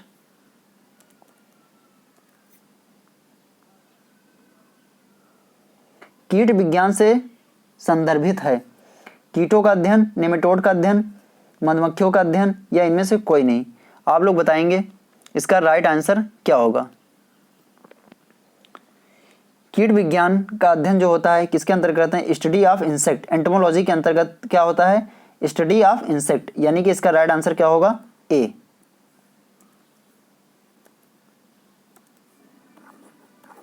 क्या होगा, ए।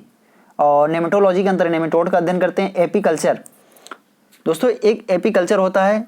और साइंटिफिक अध्ययन की बात की जाए मधुमक्खियों के,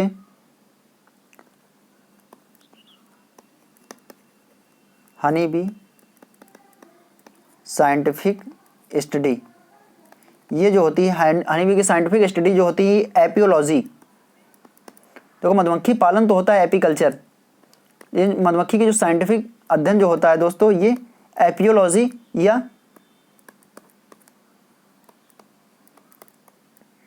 मिलेटोलॉजी के अंतर्गत करते हैं हम लोग। ठीक है, हनी बी यानी मधुमक्खी पालन का अध्ययन तो एपीकल्चर के अध्ययन के अंतर्गत किया जाता है, लेकिन अगर इनके साइंटिफिक अध्ययन की बात आए तो एपियोलॉजी या मिलेटियोलॉजी में हम लोग करते हैं इसका अध्ययन। और नेमेटोड का अध्ययन तो नेमेटोलॉजी के अंतर्गत किया ही जाता है। आइए आगे बढ़ते हैं और नेक्स्ट क्वेश्चन हम लोग देखते हैं।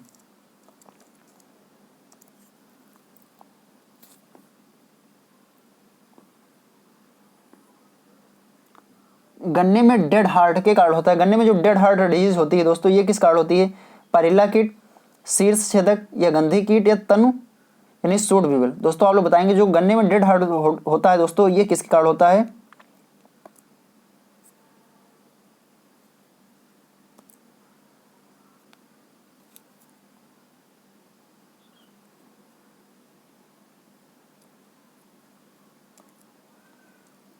गन्ने में डेड हार्ट जो होता है दोस्तों ये टॉप बोरर के कारण होता है।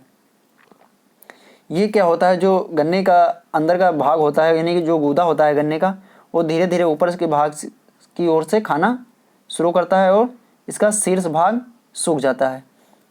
ठीक है, और धीरे धीरे करके पूरा गन्ना सूख जाता है, इसी को डेड हार्ट के नाम से जाना जाता है। और ये टॉप बोरर के कारण होता है। सबसे पहले ये टॉप बोरर पत्तियों को खाता है, उसके बाद ये जो उसका शीर्ष भाग से पौधों को खाना शुरू कर देता है।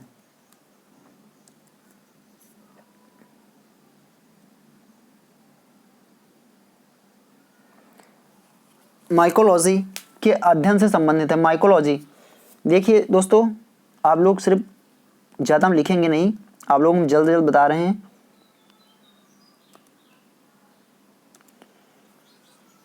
माइकोलॉजी यानी कि फंगी का अध्ययन माइकोलॉजी होता है।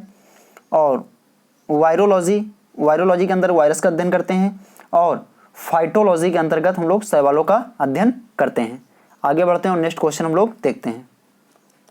वायरोलॉजी वायरस, और फाइटोलॉजी एल्गी, और फंगी का अध्ययन माइकोलॉजी के अंतर्गत किया जाता है।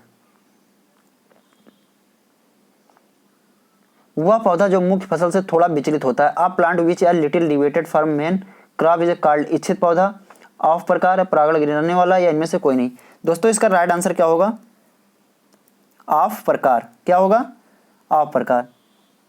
आप लोगों ने देखा होगा दोस्तों, जैसे धान की फसल में क्या होता है, कुछ धान के ऐसे पौधे उगाते हैं जो मुख्य फसल से थोड़ा भिन्न होते हैं, इन्हीं को क्या कहा जाता है?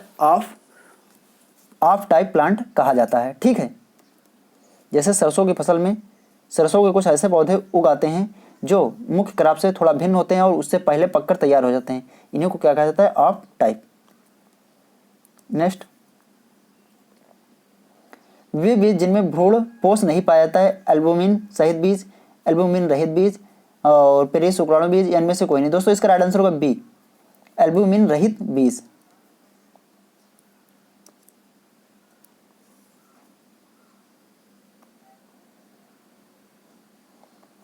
और ये इसका एग्जाम्पल दोस्तों है चना और मटर, क्योंकि चना और मटर में जो दोस्तों स्टार्टिंग में क्या पाया जाता है? भ्रूण पोष पाया जाता है, एंडोस्पर्म पाया जाता है, लेकिन जब ये परिपक्व यानी मैच्योरिटी को प्राप्त करते हैं बीज, तो उसमें ये नष्ट हो जाता है, यानी कि भ्रूण पोष नष्ट हो जाता है। और ये होते हैं इसके महत्वपूर्ण एग्जाम्पल, यानी कि चना और मटर, इन्हीं को कहा जाता है एल्बुमिन रहित बीज।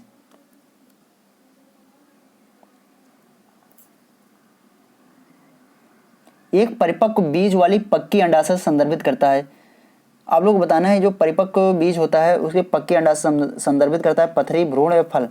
अंडाशय से दोस्तों किस चीज का निर्माण होता है?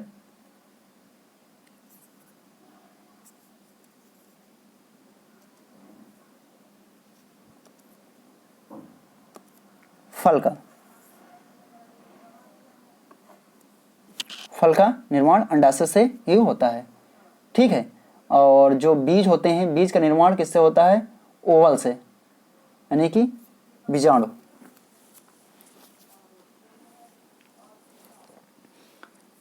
आगे बढ़ते हैं।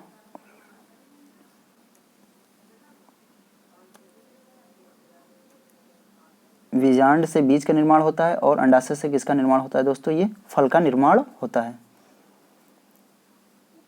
तो परिपक्व जो अंडाशय होता है ये संदर्भित करता है फल को। नेक्स्ट,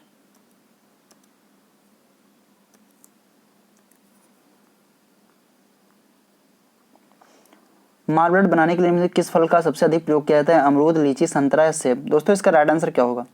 मार्मलेड बनाने के लिए दोस्तों सर्वाधिक प्रयोग नींबू वर्गीय जो फल होते हैं उनका किया जाता है। तो इसका राइट आंसर क्या हो जाएगा? संतरा। निम्नलिखित में से कौन सी सब्जियां चिनोपोडेसी परिवार के अंतर्गत आती हैं? आलू, शकरकंद, भिंडी, पालक। दोस्तों आप लोग बताएंगे इसका राइट आंसर क्या होगा? दोस्तों इसका राइट आंसर होगा पालक। पालक जो है ये किस फैमिली से आती है? चिनोपोडेसी। भिंडी तो आप लोगों को पता ही है, मालवेसी है, आलू सोलेनेसी है, और जो ये होता है शकरकंद, ये कानू, कौन सी फैमिली है? कानू लियोनेसी। आप लोग नोट कर लीजिए, शकरकंद, स्वीट पोटैटो, शकरकंद फैमिली, कानो ल्यूलेसी, कानो ल्यू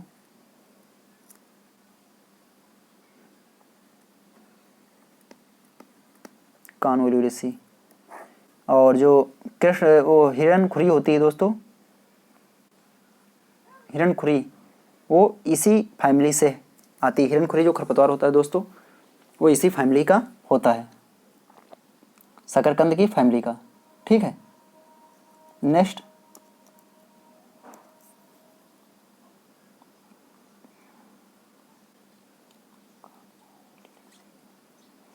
खीस कोलेस्ट्रम पिलाना के लिए आवश्यक है? प्रोटीन बढ़ाने के लिए, पाचन को सरल करने के लिए, रोग प्रतिरोधकता बढ़ाने के लिए।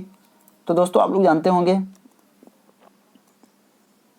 कि इसका प्रयोग खीस जो होता है इसमें एल्ब्यूमिन और ग्लोबुलिन प्रोटीन जो होती है, दोस्तों दूध में मुख्यतः केसिन प्रोटीन पाई जाती है, लेकिन जो खीस होता है, कोलेस्ट्रम होता है, इसमें एल्ब्यूमिन और ग्लोबुलिन प्रोटीन जो होती है सर्वाधिक मात्रा में होती है, और इसके साथ साथ में विटामिन बी 12 की मात्रा भी इसमें काफ़ी ज़्यादा होती है। इसलिए ये रोग प्रतिरोधकता बढ़ाने में इसका प्रयोग किया जाता है। ठीक है, तो आगे बढ़ते हैं और नेक्स्ट क्वेश्चन।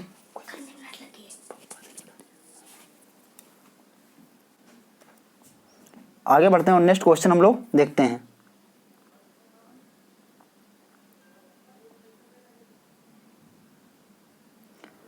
पशु प्लेग का दूसरा नाम है। Cattle plague is another name for anthrax, rinderpest, mastitis और काउपॉक्स। दोस्तों आप लोग बताएंगे, अभी मैंने इसके बारे में बताया था कि पशु प्लेग किसे कहा जाता है, रिंडरपेस्ट को। रिंडरपेस्ट को ही पशु प्लेग के नाम से जाना जाता है। ठीक है, और हिंदी में से पोकनी के नाम से जानते हैं। नेक्स्ट देखते हैं। गाय से भ्रूण का निष्कासन कहलाता है। Expulsion of fetus of cow is known as. जो गाय बच्चे को जन्म देती है उसे क्या कहा जाता है,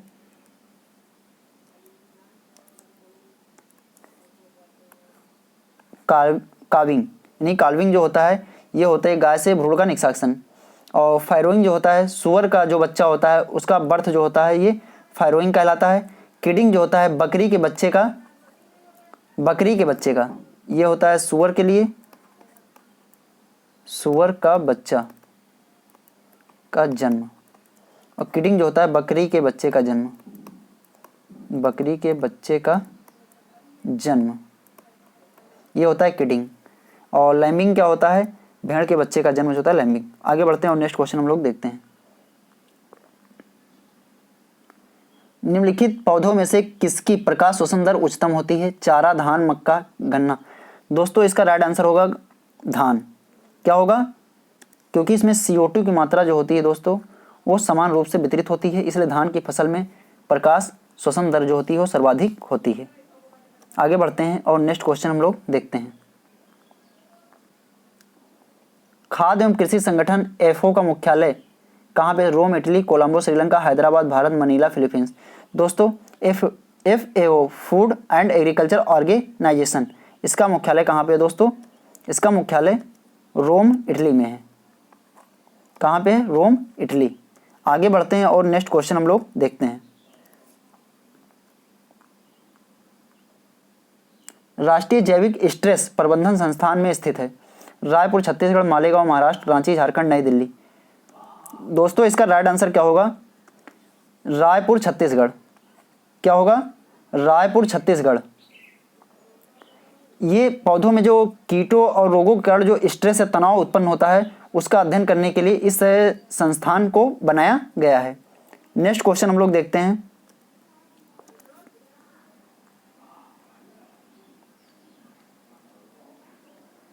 एक दिए गए स्थान और समय पर वायुमंडलीय दशाओं को कहा जाता है, जलवायु, मौसम, मौसम विज्ञान या इनमें से कोई नहीं।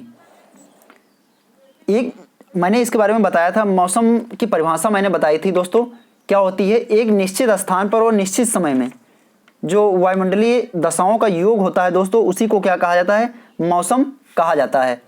और ये एक मतलब कम समय को दोस्तों, एक छोटे समय को क्या करता है, ये दर्शाता है। मौसम की परिभाषा जो मैंने आप लोगों को बताई थी, किसी निश्चित स्थान पर किसी निश्चित समय में उपस्थित वायुमंडल की दशाओं को ही क्या कहा जाता है, मौसम कहा जाता है। और ये क्या होता है दोस्तों, ये एक छोटे क्षेत्र में बहुत कम समय के लिए होता है, जैसे एक दिन, एक सप्ताह। क्योंकि आप लोगों ने देखा होगा कि मौसम की भविष्यवाणी दिन प्रतिदिन बदलती रहती है। ठीक है, ये एक क्षणिक अवस्था का प्रतीक होता है, निरंतर परिवर्तनशील होता है। तो इसका राइट आंसर क्या होगा, मौसम। क्या होगा, मौसम, वेदर। ठीक है, और जलवायु जो होती है ये लंबी समय अवधि को दर्शाती है, और ये लंबी समय अवधि दर्शाने के साथ साथ क्या होती है, इसमें कई चीज़ें जो होती हैं ऐड होती हैं। Next question.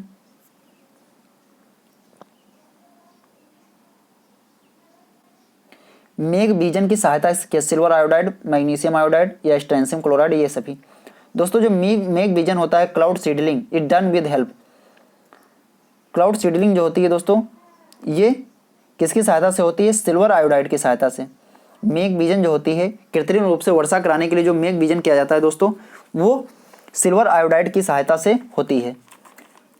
आगे बढ़ते हैं और नेक्स्ट क्वेश्चन हम लोग देखते हैं।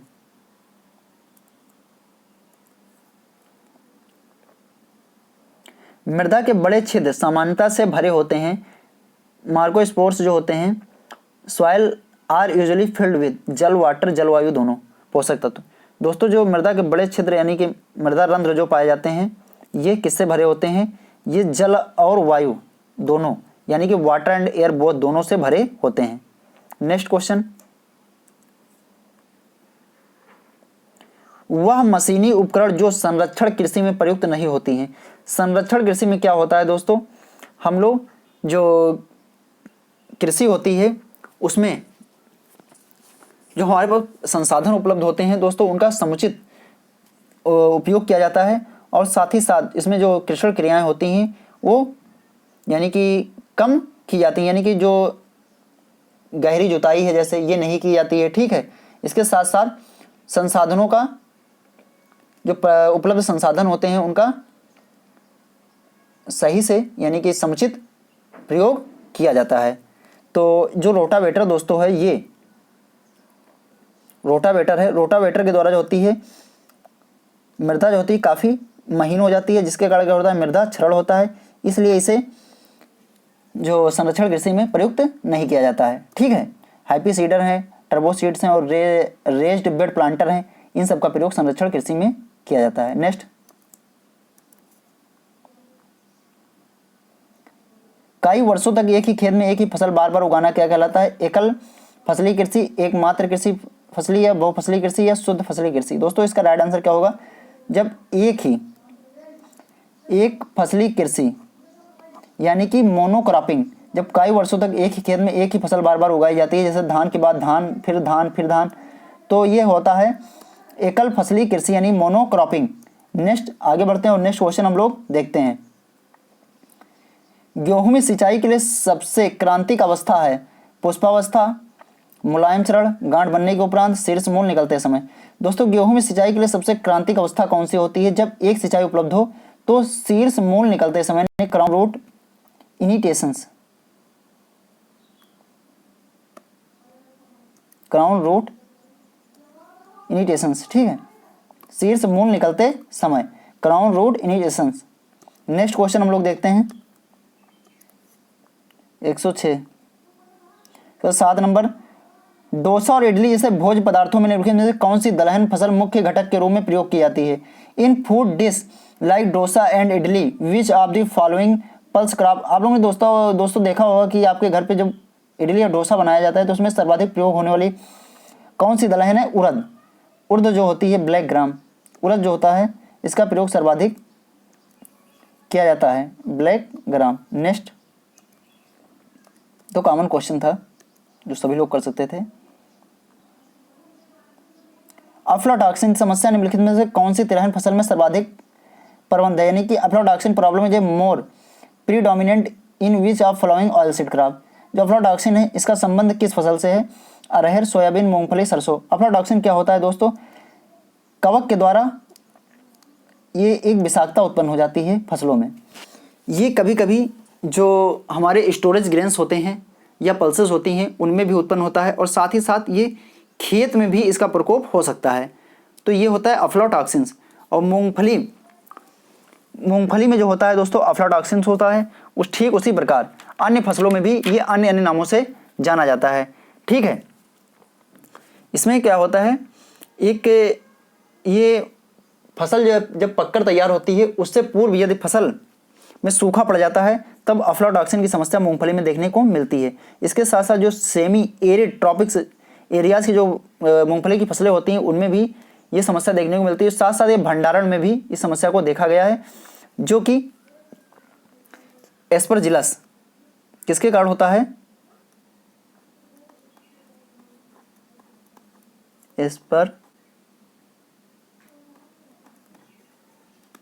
जिलस, एस्परजिलस फ्लेवस नामक कवक, कवक से अफ्लाटॉक्सिन समस्या जो होती है ये मूंगफली में उत्पन्न होती है। ठीक है, जिस प्रकार मूंगफली में अफ्लाटॉक्सिन होता है उसी प्रकार कपास में जो विषाक्तता होती है,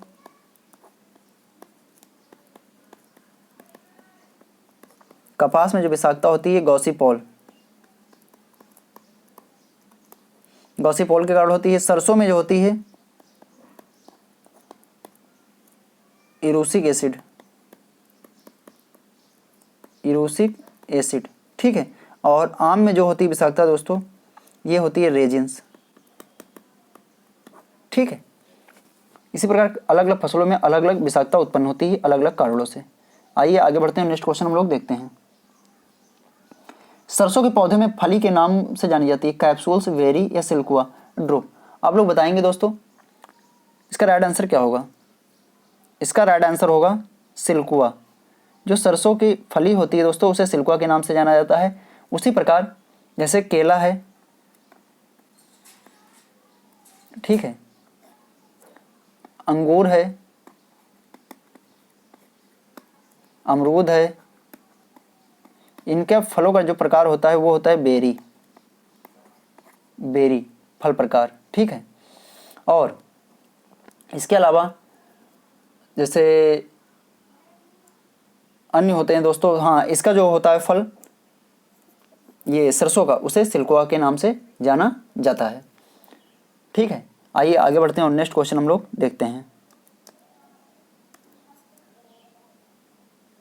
खजूर का फल होता है उसे ड्रूप के नाम से जाना जाता है। पौधे को पर्याप्त और उपयुक्त अनुपात में पोषक तत्व आपूर्ति करने की मृदा में अंतर्निहित विशेषता है।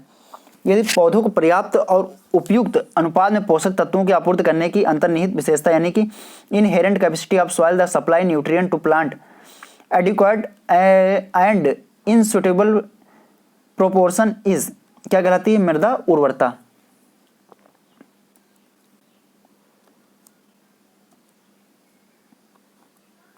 मृदा उर्वरता कहलाती है। पौधों को पर्याप्त मात्रा में उपयुक्त अनुपात में पोषक तत्वों की आपूर्ति करने से मृदा में अंतर्निहित विशेषता जो होती है वो होती है मृदा की उर्वरता यानी सॉइल फर्टिलिटी। ठीक है, आइए आगे बढ़ते हैं और नेक्स्ट क्वेश्चन हम लोग देखते हैं। माइकोराजा पौधे के किस भाग से संबंधित है। माइकोराजा या associated with which part of the plant. ये रूट से नहीं, किससे संबंधित है, रूट से। और माइक्रोराजा का कार्य क्या होता है दोस्तों, फास्फोरस को उपलब्ध कराना। नेक्स्ट,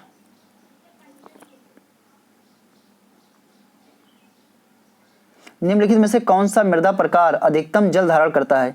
चिकनी, दोमट, रेतीली दोमट या रेतीली मृदा। दोस्तों आप लोग बताएंगे इसका राइट आंसर क्या होगा। इसका राइट आंसर दोस्तों होगा चिकनी दोमट मृदा। जल धारण क्षमता जो होती है सर्वाधिक किसकी होती है, क्ले सॉइल की। नेक्स्ट,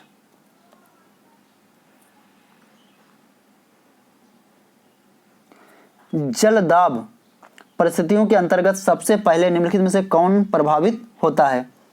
कोशिका विभाजन, दीर्घीकरण, प्रकाश संश्लेषण, वाष्पोत्सर्जन, प्रोटीन संश्लेषण। दोस्तों जल दाब परिस्थितियों के अंतर्गत सबसे पहले प्रभावित होने वाला कौन होता है, सेल डिवीजन एंड इलोंगेशंस। सबसे पहले क्या होता है, सबसे पहले प्रभावित होने वाला कौन होता है, कोशिका विभाजन या दीर्घीकरण। आगे बढ़ते हैं और नेक्स्ट क्वेश्चन हम लोग देखते हैं। निम्नलिखित में से किस फसल को अधिक जल चाहिए।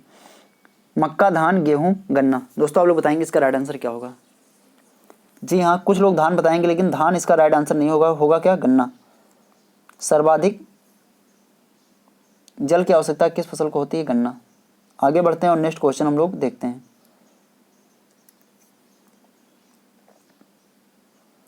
पादप जल स्थिति से निम्नलिखित में से कौन सा संबंधित नहीं है। सापेक्ष जल मात्रा, विसरण दाब, कमी, स्फीति दाब, अंतः स्पंदन दर।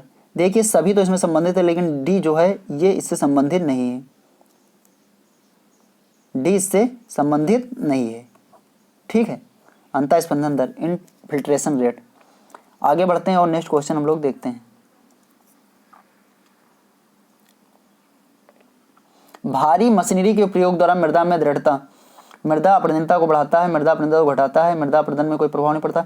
देख लीजिए दोस्तों, जब भारी मशीन का प्रयोग करेंगे तो क्या होगा, मृदा अपरदनता यानी कि इंक्रीज ऑफ इरोडेबिलिटी, यानी कि मृदा अपरदन बढ़ेगा। भारी मशीनरी के प्रयोग से क्या होगा, मृदा अपरदन बढ़ता है। नेक्स्ट क्वेश्चन,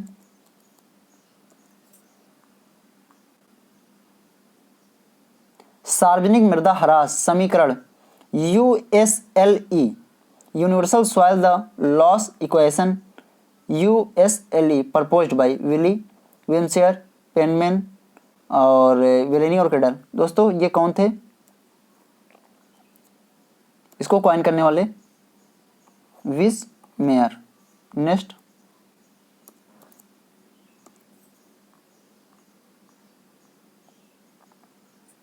कीटनाशी के विरुद्ध प्रयुक्त होते हैं। एक्रीसाइड आर यूज्ड अगेंस्ट, एक्रीसाइड का प्रयोग दोस्तों, एक्रीसाइड का प्रयोग मकड़ी नाशक के रूप में किया जाता है, यानी कि माइट्स, झिंगुर, सलभ है और डोडा कीट है। तो इसका राइट आंसर क्या होगा, कुटकीनाशी है दोस्तों यहाँ पे एक्रीसाइड्स, ठीक है। और इसका प्रयोग माइट्स के लिए किया जाता है। Next,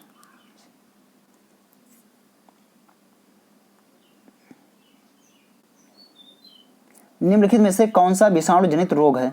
which of following is a viral disease? धान की अंगमारी, आलू का वलय गलन, आलू का मोज़ेक, कपास की किरण भुजा। दोस्तों आप लोग बताएंगे इसका राइट आंसर क्या होगा।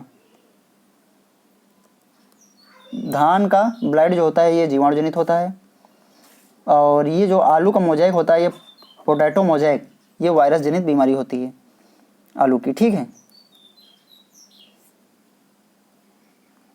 नेक्स्ट क्वेश्चन, गुणवत्तापूर्ण बीज उत्पादन में वांछित न्यूनतम पृथक्करण दूरी अनुवांशिक शुद्धता बनाए रखने के लिए, अधिमिश्रण रोकने के लिए, ए और बी दोनों। दोस्तों ये पृथक्करण की दूरी जो अपनाई जाती है बीज उत्पादन में, ये अनुवांशिक शुद्धता बनाए रखने के लिए और अधिमिश्रण रोकने के लिए, दोनों के लिए अपनाई जाती है। इसका राइट आंसर क्या होगा, both A and B. Next,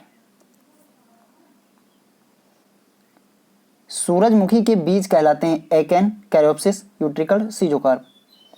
सूरजमुखी के जो बीज होते हैं दोस्तों उन्हें एकेन के नाम से जाना जाता है। क्या कहते हैं उन्हें? एकेन। नेक्स्ट क्वेश्चन,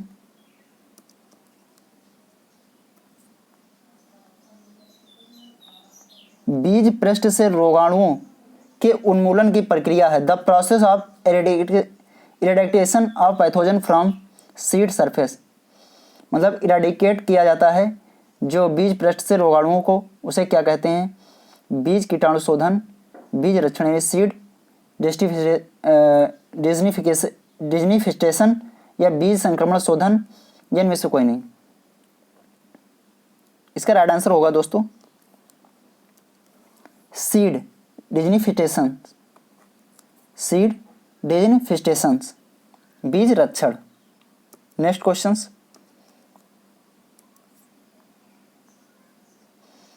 फलों में उपस्थित सबसे मीठी शर्करा ग्लूकोज, ग्लैक्टोज, फ्रुक्टोज, सुक्रोज। दोस्तों आप लोग बताएंगे, कुछ लोग जल्दबाजी में इसका आंसर देंगे सुक्रोज, क्योंकि सबसे मीठी शर्करा है सुक्रोज, लेकिन ऐसा नहीं दोस्तों। यहाँ पे पूछा गया फलों में उपस्थित सबसे मीठी शर्करा, तो फल में पाई जाने वाली शर्करा कौन सी होती है? वो होती है फ्रुक्टोज। तो सबसे मीठी शर्करा फलों में कौन सी होगी? फ्रुक्टोज। नेक्स्ट,